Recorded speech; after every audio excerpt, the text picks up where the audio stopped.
You're listening to The Cultured Bumpkin, a literature podcast with Jake Phillips, where we present audiobook quality readings of the classics for your enjoyment. Thank you for stopping by. And remember, just because you're a bumpkin doesn't mean you can't be cultured.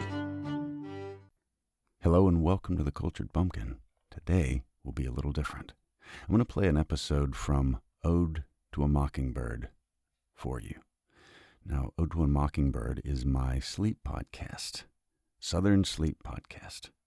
I've had so many people from around the world say, we like Southern accents, can you read poetry in a Southern accent? So I was like, okay, I'll do that. And so this is a podcast where they're 20 minutes long. There's some little ambiance, like running water, or rain in the background. And I'll pick out a poet and then just read from that poet. So today, I'm just going to play you one of those. And, see if you like it. The link, if you like it, I think I might want to go to sleep to this, link will be in the bio. Hope you enjoy.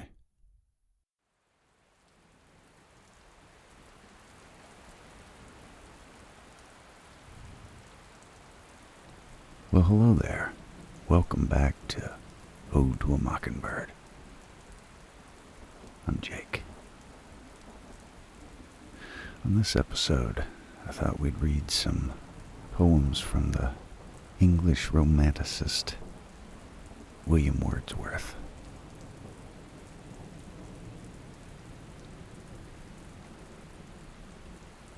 This first one is called Character of the Happy Warrior. Who is the happy warrior? Who is he that every man in arms should wish to be? It is the generous spirit who, when brought among the tasks of real life, hath wrought upon the plan that pleased his boyish thought, whose high endeavors are an inward light that makes the path before him always bright, who with a natural instinct to discern what knowledge can perform is diligent to learn, abides by this resolve and stops not there, but makes his moral being his prime care, who doomed to go in company with pain and fear and bloodshed miserable train, turns his necessity to glorious gain. In face of these doth exercise a power which our human nature's highest dower, controls them and subdues, transmutes, reaves of their bad influence, and their good receives, by objects which might force the soul to abate her feeling, rendered more compassionate, is placable, because occasions rise so often that demand such sacrifice, more skillful in self-knowledge, even more pure, as tempted more able to endure, as more exposed to suffering and distress, thence also more alive to tenderness. 'Tis he whose law is reason, who depends upon that law as on the best of friends, whence in a state where men are tempted still to evil for a guard against worse ill, and what in quality or act is best doth seldom on a right foundation rest, he labors good on good to fix, and owes to virtue every triumph that he knows.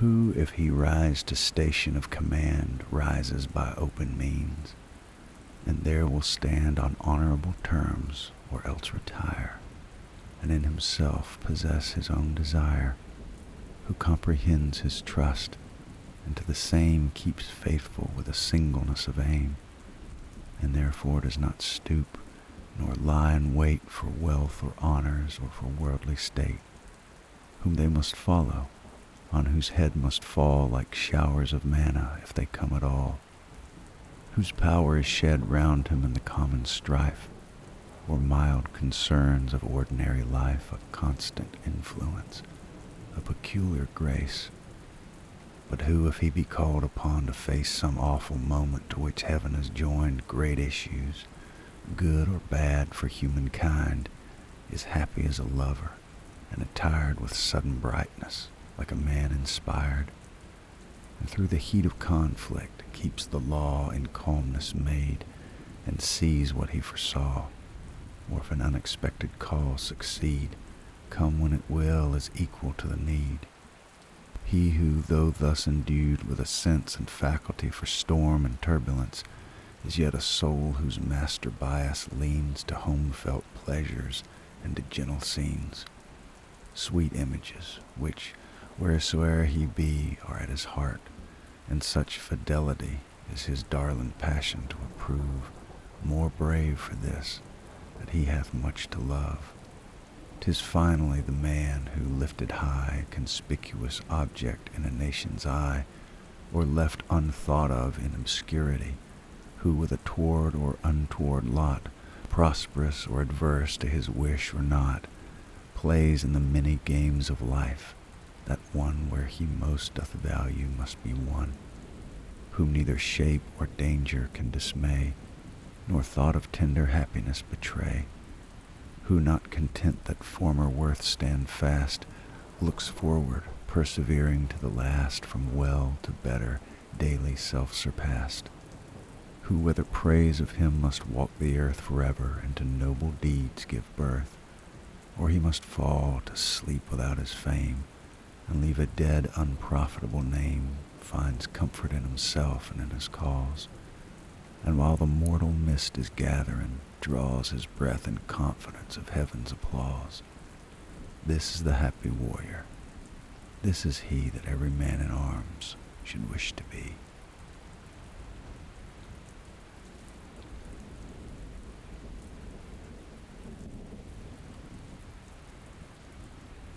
Composed upon Westminster Bridge, September 3rd, 1802. Earth has not anything to show more fair. Dull would he be of soul who could pass by a sight so touching in its majesty. This city now doth like a garment wear the beauty of the morning, silent, bare, ships, towers, domes, theaters, and temples lie open unto the fields and to the sky, all bright and glittering in the smokeless air. Never did sun more beautifully steep in its first splendor valley, rock, or hill. Ne'er saw I, never felt a calm so deep. The river glideth at his own sweet will. Dear God, the very houses seem asleep, and all that mighty heart is lying still.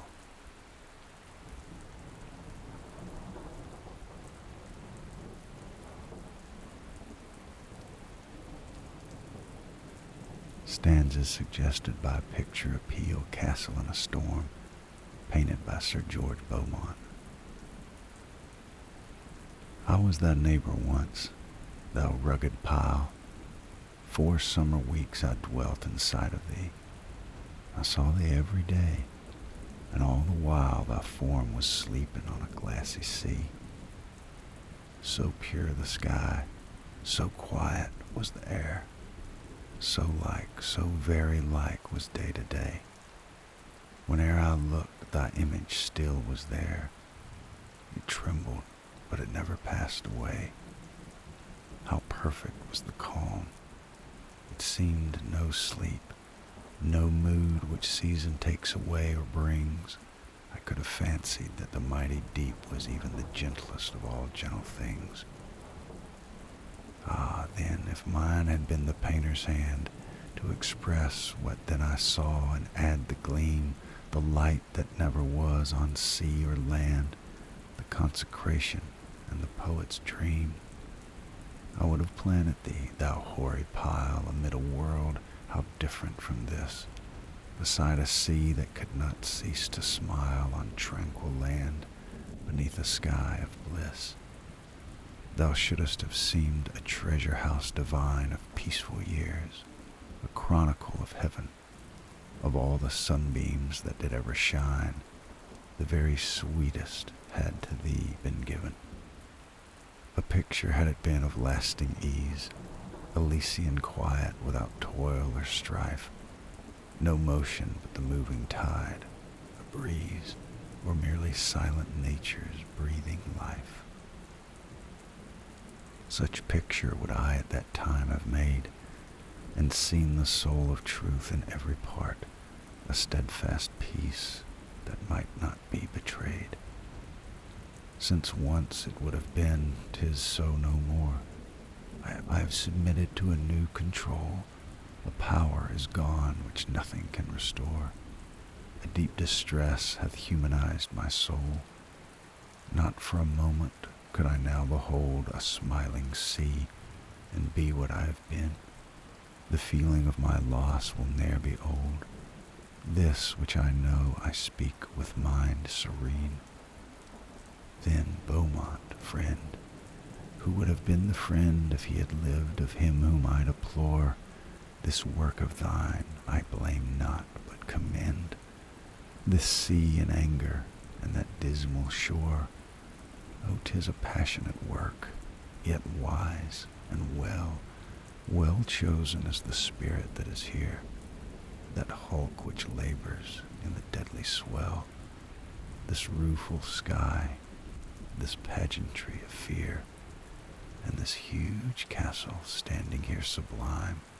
I love to see the look with which it braves, cased in the unfeeling armor of old time, the lightning, the fierce wind, the trampling waves. Farewell, farewell the heart that lives alone, housed in a dream at distance from the kind. Such happiness, wherever it be known, is to be pitied, for 'tis surely blind. But welcome fortitude and patient cheer, and frequent sights of what is to be born, such sights, or worse, as are before me here. Not without hope we suffer, and we mourn.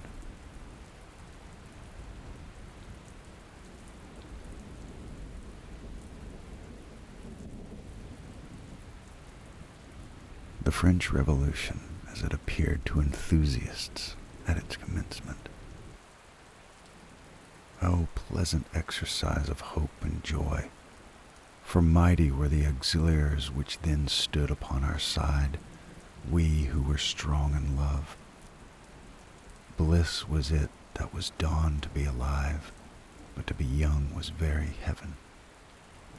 O times in which the meager stale forbidding ways of custom, law, and statute took at once the attraction of a country and romance, when reason seemed the most to assert her rights, when most intent on making of herself a prime enchantress, to assist the work which was going forward in her name, not favored spots alone, but the whole earth, the beauty war of promise, that which sets, as at some moment might not be unfelt among the bowers of paradise itself, the budding rose above the rose full blown. What temper at the prospect did not wake to happiness unthought of? The inert were roused, and lively natures rapt away.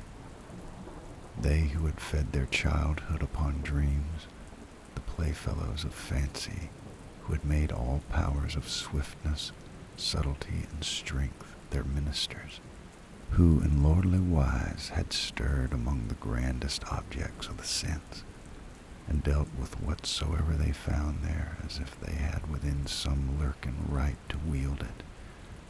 They too, who of gentle mood had watched all gentle motions, and to these had fitted their own thoughts, schemers more wild, and in the region of their peaceful selves. Now was it that both found, the meek and lofty did both find, helpers in their heart's desire, and stuff at hand, plastic as they could wish, were called upon to exercise their skill, not in utopia, subterranean fields, or some secreted island, heaven knows where, but in the very world, which is the world of all of us, the place where in the end we find our happiness, or not at all.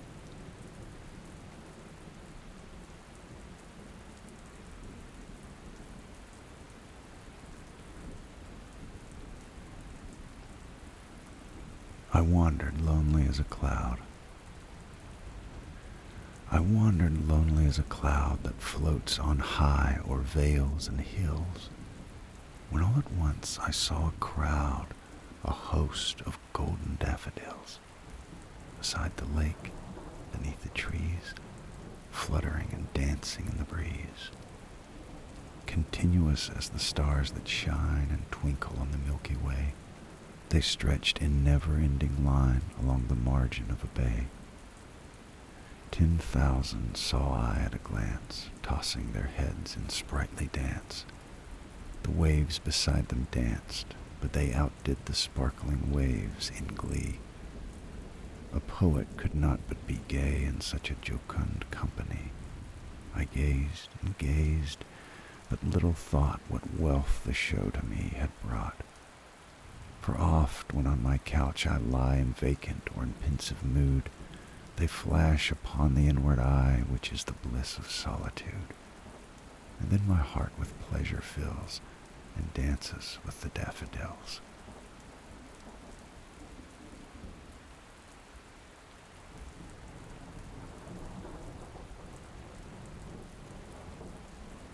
Inside of King's College Chapel, Cambridge.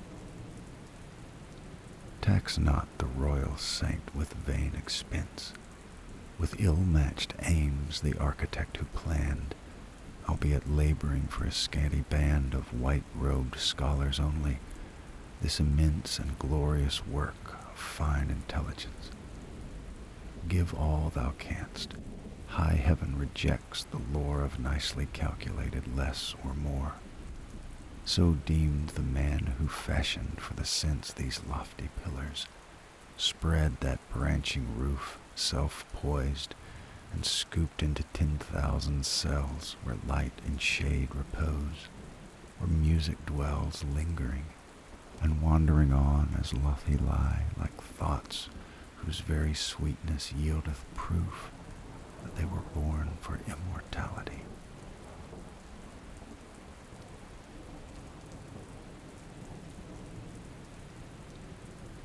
Good night. Sleep tight. Don't let the bed bugs bite.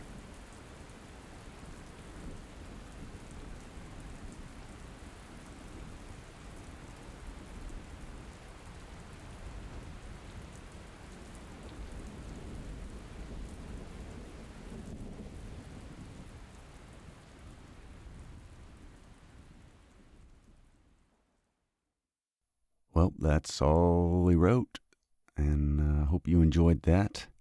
And if you want more, go to the show notes, and you can click on the link in the bio for Ode to a Mockingbird, and you can follow along and hear the other episodes and get new ones, etc. Thank you very much for listening. You've been listening to The Cultured Bumpkin, a literature podcast with Jake Phillips. Thank you very much for listening. I really do appreciate it. If you enjoyed this, would you mind going and subscribing and leaving a nice review on whatever podcast platform you heard this on? I would really appreciate it. Thank you very much for listening, and we'll see you next time.